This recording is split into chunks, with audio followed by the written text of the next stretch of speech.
नमस्कार, बहुत स्वागत है आप सभी का। मैं हूं आपके साथ लोकेंद्र त्यागी। मध्य प्रदेश में चुनाव संपन्न हुए, रिजल्ट 3 तारीख को आना है, लेकिन उससे पहले चर्चा हो रही है पोस्टल बैलेट यानी कि डाक मतपत्रों की, क्योंकि उसमें लग रहे हैं गड़बड़ी के आरोप। डाक मतपत्रों में गड़बड़ी का आरोप लगा है कांग्रेस का, डाक मतपत्रों में गड़बड़ी का आरोप।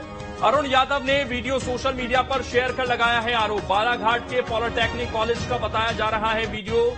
बिना अभ्यर्थियों को सूचना दिए डाक मतपत्रों को खोलने का आरोप है। हार के डर से बौखलाई शिवराज सरकार, ये अरुण यादव कह रहे हैं। कांग्रेस कार्यकर्ताओं से सतर्क रहने की अपील की जा रही है। तो अरुण यादव की तरफ से वीडियो शेयर करते हुए आरोप लगाए गए हैं और इस वक्त सबसे ज्यादा किसी की चर्चा है तो वो है डाक मतपत्रों की, और इसकी अपनी अहमियत भी है क्योंकि एक बड़ा मुद्दा इस बार के चुनाव में रहा था, वो था ओल्ड पेंशन का, और डाक मतपत्र का जो इस्तेमाल है वो बहुत सारे सरकारी कर्मचारी करते हैं। तो क्या वो मुद्दा बनेगा? ये एक वीडियो सामने आया है जो अरुण यादव ने शेयर किया है और ये कहा जा रहा है कि ये बिना इजाजत के यहां पर खोले गए हैं और कांग्रेसियों से उन्होंने सतर्क रहने की अपील भी की है। अब इस वीडियो में कितनी सच्चाई है ये प्रशासन इस पर बेहतर बता पाएगा, लेकिन लगातार आरोप प्रत्यारोप का दौर जारी है। कई जगह यह भी कहा जा रहा है कि मत डालने ही नहीं दिया गया, वंचित रह गए कई लोग।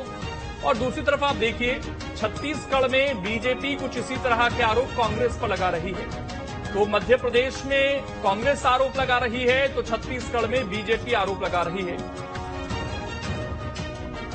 और दोनों ही तरफ से जीत के दावे भी हो रहे हैं। अब इसमें आप सोचिए विरोधाभास, एक तरफ जीत के दावे और दूसरी तरफ गड़बड़ियों के आरोप। लेकिन ये डाक मतपत्र इतने इंपॉर्टेंट क्यों हो गए इस चुनाव में, इसको भी जरा समझने की कोशिश करते हैं इस रिपोर्ट के जरिए। उसके बाद कुछ खास मेहमान जुड़ेंगे, उनसे इस पूरे मसले को लेकर आज चर्चा भी करेंगे।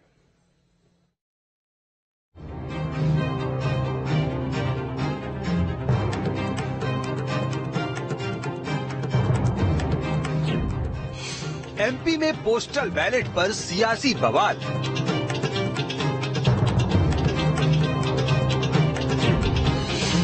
विपक्ष उठा रहा मतपत्रों की संख्या पर सवाल।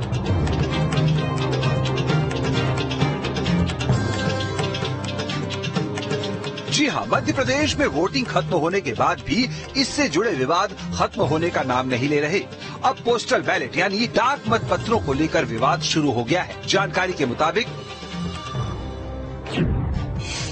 3,34,000 अफसर कर्मचारियों के डाक मतपत्रों को लेकर विवाद है। कर्मचारियों को डाक मतपत्र नहीं मिलने की शिकायतें सामने आई है। रीवा जिले के 700 कर्मचारियों की ड्यूटी सीधी जिले में लगाई गई थी। यहाँ 11 नवंबर को डाक मतपत्र जारी हुए, लेकिन कर्मचारियों को ये मतपत्र 18 नवंबर को मिले। उधर इससे पहले 17 नवंबर को मतदान पूर्ण होने के बाद डाक मतपत्रों को निरंक घोषित कर दिया गया, जबकि 20 नवंबर को खंडवा में 123 पुलिस कर्मियों से डाक मतपत्र से मतदान कराया गया। भिंड, मुरैना, बालाघाट, डिंडोरी, शहडोल में कर्मचारी डाक मतपत्र का उपयोग नहीं कर सके। जानकारी के मुताबिक 3,34,354 अधिकारी कर्मचारियों को डाक मतपत्र जारी किए गए थे। इनमें से 3,23,000 कर्मचारियों ने डाक मतपत्रों का प्रयोग किया, जबकि फिलहाल 11,354 डाक मतपत्रों का रिकॉर्ड नहीं मिल पा रहा है। 80 प्लस के 51,259 मतदाताओं ने भी पोस्टल बैलेट से ही वोट किया, जबकि 12,093 दिव्यांग मतदाताओं ने भी पोस्टल बैलेट से वोट किया। कांग्रेस ने निर्वाचन कार्यालय पर आंकड़े छिपाने के आरोप लगाए हैं। 11,354 डाक मतपत्रों का रिकॉर्ड नहीं मिल पा रहा है, इसी पर कांग्रेस सवाल उठा रही है, जबकि निर्वाचन आयोग का तर्क है कि ये जरूरी नहीं कि जितने भी लोगों को डाक मतपत्र जारी किए जाए वो सभी इसका इस्तेमाल करें। यही वजह है कि कुछ पोस्टल बैलेट के आंकड़ों में फर्क नजर आ रहा है। बहरहाल आगे बढ़ने से पहले आपको डाक मतपत्रों का गणित भी बताते हैं। जानकारी के मुताबिक 2,58,504 कर्मचारी चुनाव ड्यूटी पर हैं। इनमें 25,850 कर्मचारी रिजर्व ड्यूटी पर। चुनाव के लिए 50,000 सुरक्षा कर्मियों की ड्यूटी है। इस तरह कुल 3,34,354 कर्मचारी ड्यूटी पर हैं और इतने ही डाक मतपत्र बनते हैं। अब सवाल उठता है कि अमूमन चुनावों में पोस्टल बैलेट को उतनी तवज्जो नहीं दी जाती थी, लेकिन इस बार इस पर इतना ज्यादा फोकस क्यों है? तो 2018 में 18 सीटों पर हार जीत का अंतर 2000 से कम वोटों का था। कुछ सीटों पर तो चुनाव ड्यूटी में लगे कर्मचारियों के मत हार जीत के अंतर से भी ज्यादा थे। 2018 में 10 सीटों पर हार जीत का अंतर 1000 से कम वोटों का था। ग्वालियर दक्षिण से तो कांग्रेस के प्रवीण पाठक महज 121 वोटों से ही जीत पाए थे। इस बार कई सीटें ऐसी हैं जहां पोस्टल बैलेट वाले वोटरों की संख्या 5000 से भी ज्यादा है। विपक्षी कांग्रेस इस बार पोस्टल बैलेट को लेकर ज्यादा संजीदा दिख रही है। जानकारी से कांग्रेस के ओल्ड पेंशन स्कीम के वादे से भी जोड़कर देख रहे हैं। दरअसल कांग्रेस ने इस बार सरकार बनने पर पुरानी पेंशन योजना लागू करने का वादा किया है और पुरानी पेंशन का वादा मध्य प्रदेश के लाखों कर्मचारियों के भविष्य से सीधे तौर पर जुड़ा है। यही वजह है कि इस बार कांग्रेस को पोस्टल बैलेट के अपने फेवर में जाने की सबसे ज्यादा उम्मीदें हैं। Team news state.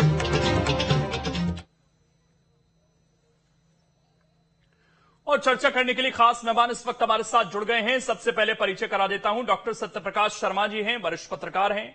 गुंजन चौकसी जी हैं, प्रवक्ता हैं बीजेपी की। और सिद्धार्थ सिंह रजावत हैं, प्रवक्ता हैं कांग्रेस के। आप तीनों का बहुत बहुत स्वागत है।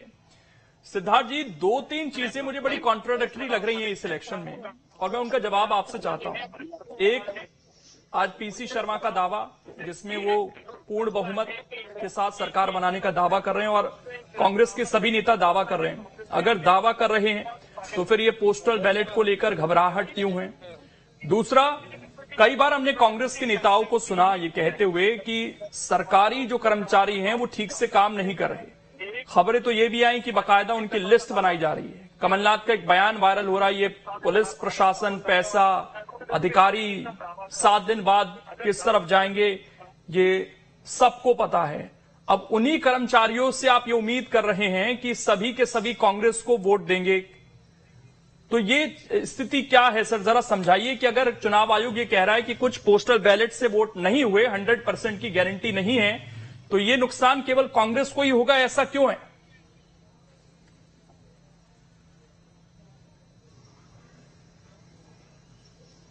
आवाज पहुंच पा रही है सिद्धार्थ जी आपको?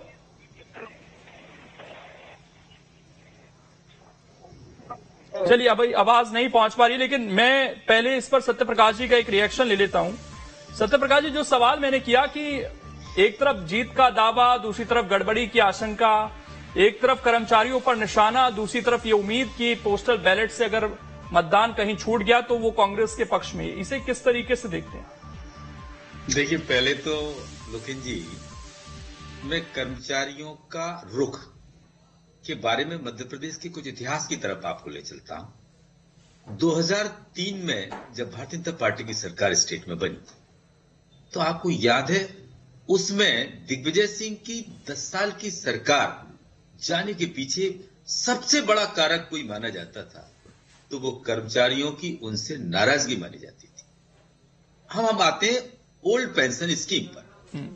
ओल्ड पेंशन स्कीम एक ऐसी डिमांड है जो माना जाता है कि कर्मचारी की बुढ़ापे की लाठी है, लेकिन कुछ आइडियोलॉजिकल रीजन से भारतीय जनता पार्टी 2005 में अटल बिहारी वाजपेयी की सरकार के बाद बंद होने से इसके को लागू नहीं कर पा रही, हालांकि उन्होंने न्यू पेंशन स्कीम ला है।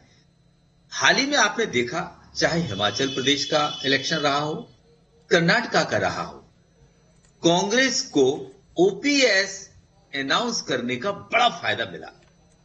तो मध्य प्रदेश में भी कांग्रेस वो विचार करके देख रही है कि कहीं ना कहीं कर्मचारी है वो शायद ओपीएस के प्रॉमिस के कारण कांग्रेस की तरफ जा सकता है, इसीलिए इन वोट्स पर उसका फोकस है। सेकंड बात सुनिए, यह भी तय है कि मध्य प्रदेश में कई सीट्स पर ट्रायंगल फाइट हो जाने के कारण जो जीत हार का अंतर है वो बहुत थिन हो जाएगा। अब ऐसे में जब ये चीज थिन हो जाएगी तो मान के चलिए एक एक वोट की कीमत बढ़ जाएगी, इसलिए इन वोटों में कहीं हेरा फेरी ना हो, इससे कांग्रेस या भारतीय जनता पार्टी दोनों दल ज्यादा चिंतित है और इस पर फोकस कर रहे हैं। इस पर मैं एक रिएक्शन आपका भी चाहता हूं। जिस तरीके से कांग्रेस इसे मुद्दा बना रही है मैम, छत्तीसगढ़ में वहां पर बीजेपी चिल्ला रही है कि पोस्टल बैलेट में गड़बड़ी की जा रही है, तो फिर ये माजरा क्या है? क्या चुनाव की निष्पक्षता पर सवाल है गुंजन जी? लोकेन जी, सबसे पहले तो मैं मध्य प्रदेश की बात कर दूं कि जो कांग्रेस का काम है ये आरोप प्रत्यारोप लगाने का काम है, और ये किस तरह झूठ की दुकान खोल के बैठे हैं ये अब हमें समझ में आ रहा है। जैसे जैसे 3 दिसंबर नजदीक आ रहा है, जब ये समझते हैं कि अब जनता के सामने इनकी बुरी तरह की हार हो चुकी है, और अभी हमने सत्यप्रकाश जी को भी सुना कि चुनाव देश के अंदर निष्पक्षता से होते हैं। गुंजन जी, इस पर तो बीजेपी भरोसा करती है ना पूरी तरीके से? बीजेपी बिल्कुल भरोसा कर रही है। नहीं तो फिर यही स्टैंड राजस्थान में, यही स्टैंड छत्तीसगढ़ में रहना चाहिए बीजेपी का। अगर आप आरोप लगाते हैं और कांग्रेस भी ये आरोप लगाती है, यानी कि क्या ये माना जाए कि सरकार चुनाव को प्रभावित करने की कोशिश करती है? लोकेन जी, देखिए, सरकार इसलिए चुनाव को नहीं प्रभावित कर सकती क्योंकि जो इलेक्शन कमीशन है उस पे पूरा भरोसा है, और भारतीय जनता पार्टी का तो वही तो मैंने पूछा, फिर वो भरोसा छत्तीसगढ़ में, फिर वो भरोसा राजस्थान में क्यों नहीं रहता बीजेपी को? कांग्रेस का आरोप अधिकारियों के ऊपर है, कांग्रेस का आरोप एडमिनिस्ट्रेशन के ऊपर है, कांग्रेस का आरोप नेताओं के ऊपर है। उनका कहना है कि गड़बड़ियां होती हैं। देखिए, विश्वास हमें है, ट्रांसपेरेंसी की पूरी उम्मीद की जाती है, और वही चीज मध्य प्रदेश में देखने को मिल रही है। चूंकि यहाँ पर सरकार पूर्ण बहुमत से भारतीय जनता पार्टी की आ रही है, ये जनता का आशीर्वाद भारतीय जनता पार्टी को मिल चुका है, इसलिए जब कुछ तो मुद्दा बचाना पड़ेगा ना कांग्रेस को आरोप लगाने का, तो इसीलिए वो मध्य प्रदेश में इस चीज को लेकर आई है। रही बात छत्तीसगढ़ की, मैं आपके सवाल का भी जवाब दूंगी। जहां पर जो गड़बड़ियां पाई गई हैं, वहां पे हमारी तरफ से जो आरोप है वो एडमिनिस्ट्रेशन पर बिल्कुल नहीं है। हमें पूर्ण भरोसा है इलेक्शन कमीशन पर, इसलिए हम इलेक्शन कमीशन के सामने ही हमने एप्लीकेशन दायर किए हुए हैं कि ताकि पूरी ट्रांसपेरेंसी से, निगरानी में, विजिलेंस में इसका काम हो। क्योंकि देखिए, जिसे कहते हैं कुछ तत्व सोसाइटी में ऐसे जरूर मौजूद हैं जो अपनी जीत के लिए किसी भी हद तक जा सकते हैं, और बस उसी विजिलेंस के लिए थोड़ा ध्यान रखना पड़ेगा, और इसीलिए भारतीय जनता पार्टी ने इसका एक प्रोत्साहन जिससे शुरुआत की है कि ठीक सिद्धार्थ जी, अब आपको ऑडियो मिल पा रहा है मेरा? हमारी तरफ से नहीं लगे हैं। मैं यही पूछना चाहता हूं आपसे कि निर्वाचन की इस पूरी प्रक्रिया पर क्यों सवाल हैं कांग्रेस की तरफ से?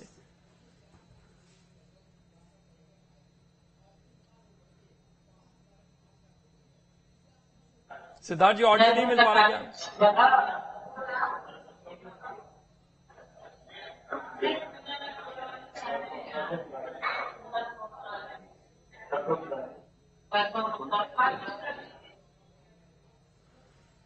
ठीक है सर, दोबारा मैं लौट रहा हूं सत्यप्रकाश जी, लेकिन एक चीज तो फिर वही सवाल कि अगर बीजेपी आरोप लगाती है, छत्तीसगढ़ में आज बिलासपुर से मामला सामने आया, बीजेपी ने इस संबंध में जिला निर्वाचन को शिकायत दी और कहा कि जो स्ट्रांग रूम में पोस्टल बैलेट रखे जाने चाहिए थे वो नहीं रखे गए। कांग्रेस इसी तरह की बातें मध्य प्रदेश में कर रही है। तो ये जो निर्वाचन की पूरी प्रक्रिया है जिस पर हम विश्वास करते हैं, अच्छा सत्यप्रकाश जी तक ऑडियो नहीं पहुंच पा रही है शायद। मैं गुंजन जी, आप तक ऑडियो मिल रही है मेरी? मुझे ऑडियो मिल रही है, बट बहुत ही धीमी है। बट मैं आपके सवाल का जवाब देना चाहूंगी। नहीं, मैं सवाल दूसरा है। मेरा सवाल ये है कि ओल्ड पेंशन स्कीम जिस तरीके से कांग्रेस इस मामले को उठा रही है, क्या कर्मचारियों की नाराजगी इस बार भारी पड़ सकती है बीजेपी पर? देखिए, कांग्रेस ने पिछले इस बार जब चुनाव हुआ था 2018 में भी 900 वादे किए थे, उसमें से एक भी वादे पूरे नहीं किए हैं। ये मध्य प्रदेश की जनता अब जागरूक जनता है, ये समझती है कि इनके कैसे वादे, किस तरीके से झूठ की दुकानें इन्होंने खोल रखी है, इसलिए कहीं पे भी अब जनता भ्रमित नहीं हो रही है। और हर वर्ग के व्यक्ति ने भारतीय जनता पार्टी को अपने सरकार के रूप में चुना है। ये तो बीजेपी कांग्रेस का मसला ही नहीं है ना गुंजन जी, ये तो कर्मचारियों का मसला है। और कर्मचारियों की कई बार आम राय निकल कर आई है कि वो तो चाहते हैं ओल्ड पेंशन स्कीम लागू हो। ओल्ड पेंशन स्कीम लागू करने का जो झूठा वादा कांग्रेस कर रही है, ये भी जनता जानती है। नहीं, वो झूठा वादा है या सच्चा वादा है वो दूसरी बात मैं इस पर जानना चाहता हूं कि अगर वो चाहते हैं कि ओल्ड पेंशन स्कीम लागू हो, उनका मत आपको क्या लगता है? अगर कोई पार्टी उनके लिए दावा कर रही है तो वो तो विश्वास करेंगे ना, वो लागू होता नहीं होता ये 5 साल बाद पता चलेगा। लोकेन जी, उनके वादे और दावे कैसे झूठे हैं ये मैं साबित करना चाहती हूँ आपके प्रतिष्ठित टीवी चैनल के माध्यम से। 2018 में आके राहुल राहुल गांधी जी ने वादा किया था कि किसानों की कर्ज माफी करेंगे वरना मुख्यमंत्री बदल देंगे अपने 10 दिन के अंदर। क्या उनके मुख्यमंत्री बदले? क्या किसानों की कर्ज माफी हुई? आज 15 महीने उनकी सरकार तो थी कम से कम 2018 में। उस 15 महीने की सरकार में क्या काम? अरे उन्होंने नहीं किए तो इसका मतलब ये थोड़ी है कि किसान चाहता नहीं है कि उसका कर्ज माफ ना हो या उसकी नाराजगी नहीं होगी। किसान जो चाहता है, लेकिन आज का किसान वो बीजेपी भी तो पूरा नहीं कर रही है, वादे कर रहे हैं और कौन उनको करके दे रहा है। चलिए जुड़ गए सिद्धार्थ जी, जुड़ गए। सिद्धार्थ जी, नाराजगी क्यों है पूरी? एक तरफ आप लोग दावा कर रहे हैं कि हम चुनाव इतनी सीटों से जीतेंगे, पीसी शर्मा अलग दावा करते हैं, कमलनाथ अलग दावा करते हैं, तो फिर ये नाराजगी क्यों है? इस चुनाव की पूरी प्रक्रिया पर सवाल क्यों है आपकी तरफ से? देखिए, अवश्य आपने देखा था किस प्रकार से निकाय चुनाव में, किस प्रकार से पंचायत चुनाव में पुलिस पैसा प्रशासन की दम पे भारतीय जनता पार्टी ने नंगा नाच किया था। आपने भोपाल के अंदर देखा था हमारे चुने हुए जो प्रतिनिधि थे उनको अगवा करके किस प्रकार से विश्वास सारंग, किस प्रकार से रामेश्वर शर्मा उनको लेके गए। माननीय पूर्व मुख्यमंत्री राज्यसभा सांसद दिग्विजय सिंह जी को धक्का दिया गया और किस प्रकार से एक ही नहीं कई जगह पे चुनाव प्रभावित किए गए थे। तो माननीय कमलनाथ जी ने बोला था कल के बाद परसों भी आता है, भारतीय जनता पार्टी का बिल्ला पहनकर, भारतीय जनता पार्टी का तमगा लगाकर जो कर्मचारी काम कर रहे हैं उनकी बाकायदा लिस्ट बनेगी और लिस्ट बनने के बाद 3 तारीख के बाद काउंटिंग के बाद जिस दिन शपथ लेंगे उसी दिन कार्रवाई करेंगे। अभी मैं अपनी छोटी बहन गुंजन जी को भी सुन रहा था, इनको अल्प ज्ञान की अभी कमी है, अल्प ज्ञान है, शायद इनको नहीं मालूम है कमल पटेल जी ने 27 लाख किसानों का कर्जा माफ विधानसभा में स्वीकार किया था और ये स्वयं पोस्टल बैलेट पर आते हैं। एक मिनट सिद्धार्थ जी, पोस्टल बैलेट पर सवाल क्यों? जिम्मेदारी के साथ पोस्टल बैलेट पर सवाल क्यों? मैं वही बता रहा हूँ। एक मिनट गुंजन जी प्लीज, एक मिनट देखिए, उनको थोड़ा समय कम मिला है, लेट हो रहे हैं, 1 मिनट रुकिए। आप बीच में ना बोले, तो आपका तो काम है आप उनको शांत कराइए, ऐसे डिबेट नहीं हो पाएंगे। एक मिनट बोलिए सिद्धार्थ जी, ये पोस्टल बैलेट पर सवाल क्यों? देखिए, आपको भी शायद याद होगा 2018 में निरंतर इलेक्शन कमीशन ने रात के 3 बजे तक पूरी वेबसाइटें रोक दी थी और हम 114, 115, 114, 115 पे चल रहे थे और किस प्रकार से पोस्टल बैलेट जो थे उनको डाल के हमारी 8 सीटें, जीती हुई सीटें हरवा दी गई थी। और इस बार भी अभी माननीय हमारे आपने देखा नेता प्रतिपक्ष गोविंद सिंह जी ने इसकी बाकायदा लिखित शिकायत की है, रंजन वर्मा जी ने लिखित शिकायत की है और कई आपने देखा कई कर्मचारियों को मत पत्र नहीं दिए गए, कर्मचारियों ने इस बात की शिकायत की गई है। तो पुलिस पैसा प्रशासन कहीं ना कहीं भारतीय जनता पार्टी इसका दुरुपयोग कर रही है और इसकी आशंका हमको पूर्व में थी।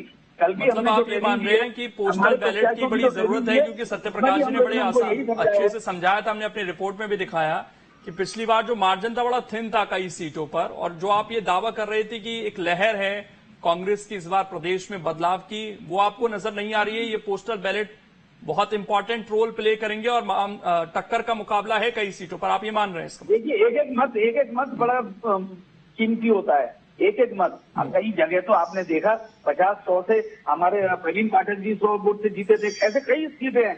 तो एक मत काफी बहुमूल्य होता है और खास करके कर्मचारियों का जो मत है वो बहुत बहुमूल्य है, क्योंकि ओपीएस स्कीम जो हम लेके आए हैं जो लागू किए उसको कहीं ना कहीं कर्मचारी उसको सराह रहे हैं। और निष्पक्षता पर सवाल चुनाव आयोग की और शिकायतें, ऐसा नहीं कि बीजेपी नहीं करती है जहां पर वो विपक्ष में है या कांग्रेस या मध्य प्रदेश में कर रही कोई नई बात, लेकिन वही बात, क्या ये जो 100-200 का मार्जिन है या जैसा आरोप अभी यहां पर लगा दिया कि हमारी 114-15 पर पहले हमें अटकाए रखे और उसके बाद 8 सीटों पर हमें हरवा दिया, ये तो पूरे चुनाव की निष्पक्षता पर सवाल है।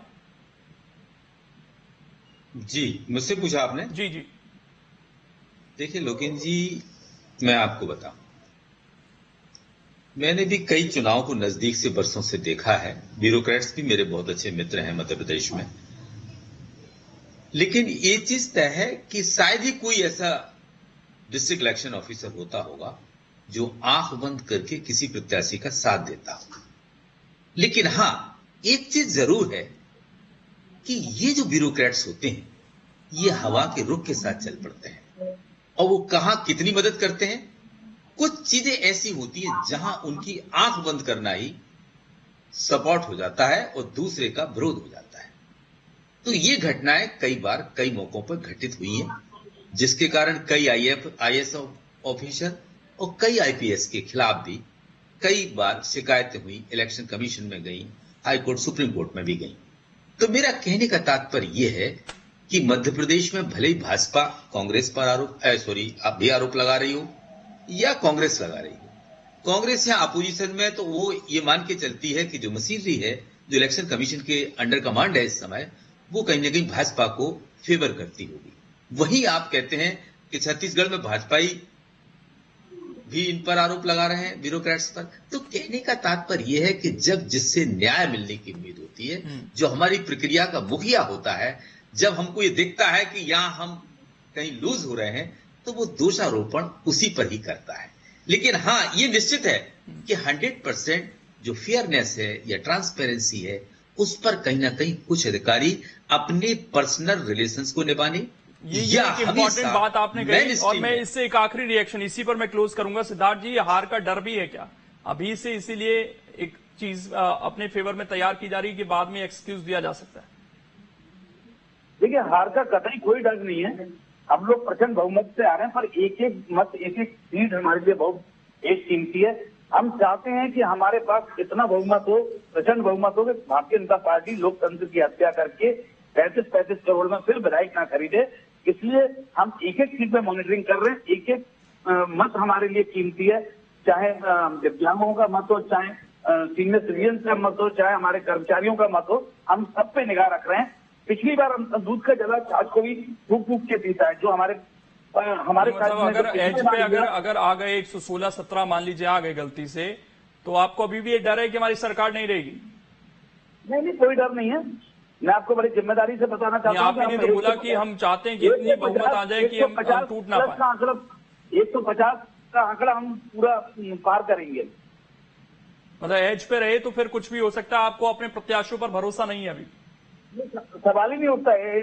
एज पे तो रहेंगे नहीं हम लोग। क्लियर बहुमत रहेगा, स्पष्ट बहुमत है।